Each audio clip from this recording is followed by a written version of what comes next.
So hello guys, welcome back to day 15 as a C student. ഇന്ന് തിങ്കളാഴ്ചയാണ്. So ഞങ്ങൾ ക്ലാസ്സിലേക്ക് പൊയ്ക്കൊണ്ടിരിക്കുകയാണ്.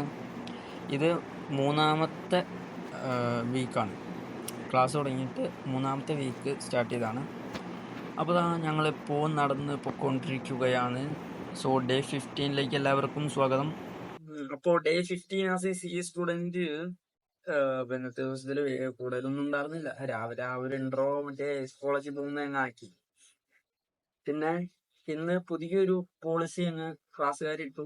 അതായത് ഇത്രയും ദിവസം ക്ലാസ്സിലുണ്ടായിരുന്നു, ഞങ്ങൾ ഫോൺ ട്രേ വെച്ചിട്ട് അത് ക്ലാസ്സിലുണ്ടായിരുന്നു.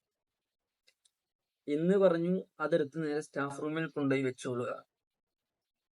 അപ്പൊ ഇപ്പൊ ഞങ്ങളുടെ ക്ലാസ്സിൽ ഫോണില്ല. ഇനിയിപ്പോ എന്തെങ്കിലും ചെറിയ കണ്ടന്റ് കിട്ടുവാണെങ്കിൽ പയ്യെ എടുത്തിട്ട് ഇടാന്ന് വിചാരിച്ചു കഴിഞ്ഞാൽ അത് നടക്കൂല.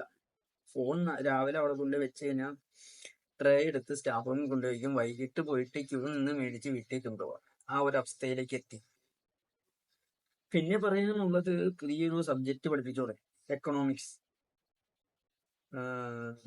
പുതിയൊരു സാറ് വന്നു. ഇന്ന് അധികം പഠിപ്പിച്ചില്ല, പുള്ളി വന്നിട്ട് പരിചയപ്പെട്ട് അങ്ങനെ ഇങ്ങനെ ക്ലാസ് പോയി, കുറച്ച് പഠിപ്പിച്ചു. പിന്നെ എക്കണോമിക്സ് പഠിക്കാനുള്ള ഒരു സ്ട്രാറ്റജിയും ഇന്ന് പറഞ്ഞു തന്നു. സോ എക്കണോമിക്സ് സാറിനെ പറ്റി പറയുകയാണെങ്കിൽ പുള്ളി ഒരു അടിപൊളി സാറാണ്. പിന്നെ ഇന്ന് സാറ് എക്കണോമിക്സ് മര്യാദക്ക് പഠിക്കാനുള്ള കുറച്ച് സ്ട്രാറ്റജി ഒക്കെ പറഞ്ഞു തന്നു. കുറച്ച് പോർഷൻ ഒന്ന് പഠിപ്പിച്ചോളൂ. പിന്നെ ഈ പോർഷന്റെ ഒരു എന്താ ഇതൊക്കെ തന്നിട്ടുണ്ട്, ക്വസ്റ്റ്യൻ പേപ്പർ പോലെ നമ്മൾ ഇങ്ങനെ അടയാളപ്പെടും, ആൻസർ ചെയ്യാൻ പാകത്തെ ഡെയിലി ഇങ്ങനെ തരുമെന്ന് പറയാം. പിന്നെ പുള്ളിയുടെ സ്ട്രാറ്റജി ആണ് അടിപൊളി, അത് പറയാനുണ്ട്. EPL എന്ന് പറയുന്ന സംഭവമൊക്കെ തുടങ്ങിയിട്ടുണ്ട്, എക്കണോമിക്സ് പ്രീമിയർ ലീഗ്. എന്റെ ക്ലാസ്സിലെ എല്ലാരെയും ഡിവൈഡ് ചെയ്തു. 10 ടീം അങ്ങാണ്ടായിട്ട് ഡിവൈഡ് ചെയ്തു. IPL പോലെ ഇനി ടീമിന്റെ നെയിംസ് ഒക്കെ IPL പേരായിരിക്കും പറയണ്ടായി. അതെങ്ങനെയാന്ന് അറിയില്ല. എന്തായാലും 10 ടീമായിട്ട് ഡിവൈഡ് ചെയ്തിട്ട് ഗേൾസ് ഒരു 6 ടീമുണ്ട്, ബോയ്സ് ഒരു 4 ടീമുണ്ട്.